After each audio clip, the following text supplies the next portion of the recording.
독일 대학들이 등록금을 일절 받지 않는 시대로 다시 돌아가게 됐습니다.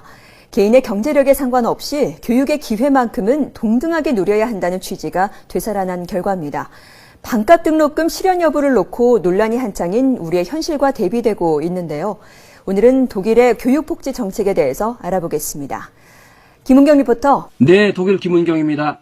네, 대학 등록금 완전 폐지. 우리로서는 아직 먼 나라 얘기처럼 들리는데요. 올해부터 독일 전역에서 부활된다고요? 네, 오는 9월 새학기부터는 독일 전국의 대학이 등록금을 받지 않습니다. 지난 2006년 독일 16개 주 가운데 니더작센, 노르트라인베스트팔렌, 함부르크 등 5개 주가 대학 경쟁력 강화를 이유로 등록금 제도를 도입했는데요.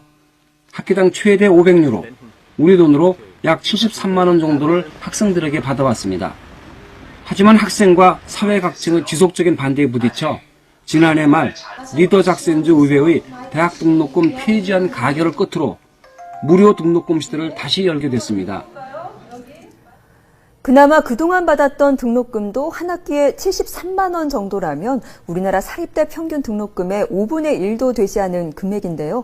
이마저도 내지 않게 된 배경은 무엇인가요? 네, 한국의 대학 교육은 거의 모든 비용을 학생 개인이 부담하는 구조라고 볼 수 있지만 독일은 그렇지 않습니다. 정부와 학교 지원책에 초점이 배치되어 있는데요.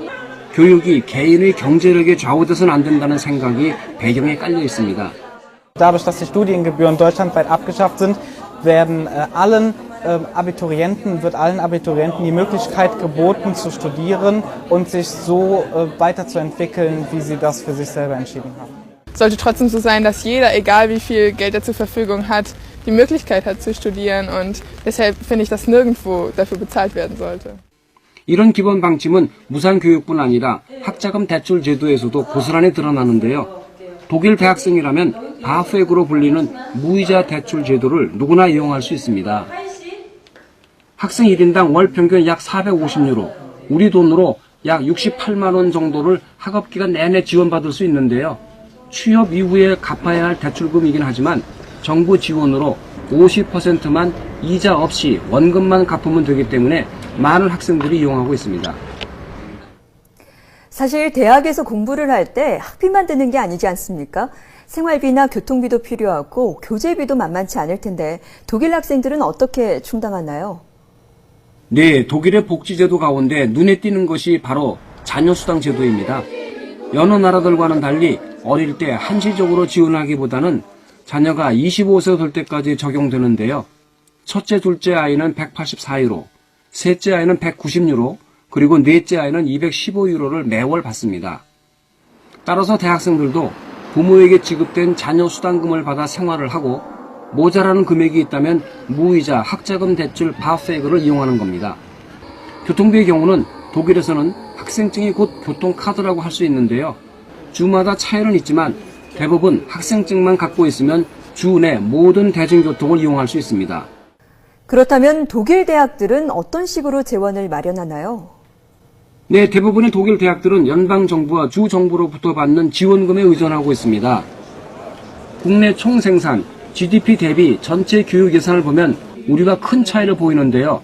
한국은 한 해 교육 예산 53조 원으로 국내 총생산의 4.55%인데 반해 독일은 우리보다 7배 가량 더 많은 약 367조 원, 국민 총생산의 9.5%를 차지하고 있습니다.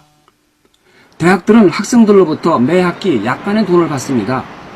학기 등록을 위해 학생들이 의무적으로 내는 사회적 분담금을 말하는데요.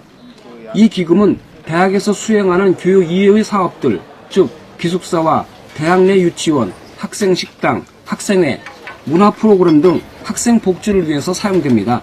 Die Semesterbeiträge, das variiert auch von Stadt zu Stadt, je nachdem, wo dann also die Sozialbeiträge für die Universität oder das Semesterticket schon drin ist, wo man also mit den öffentlichen Verkehrsmitteln fahren kann. 무상교육이 실시되면 학생들이 공부는 안 하고 혜택만 누리기 위해 학교를 오래 다닐 것이라는 우려도 있는데 독일의 경우는 어떻습니까? 네, 이를 막기 위해 독일 대학들은 공부를 해야만 학업을 이어갈 수 있는 학사 제도를 운영하고 있습니다.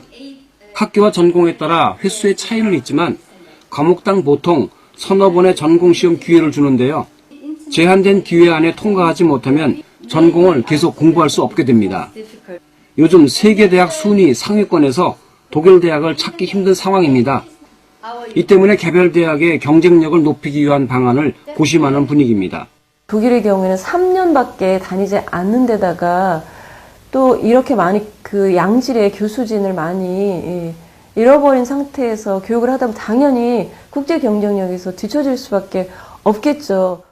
네, 대학교 등록금 수준은 나라마다 경제력이나 복지 정책에 따라서 차이가 날 수 있을 겁니다.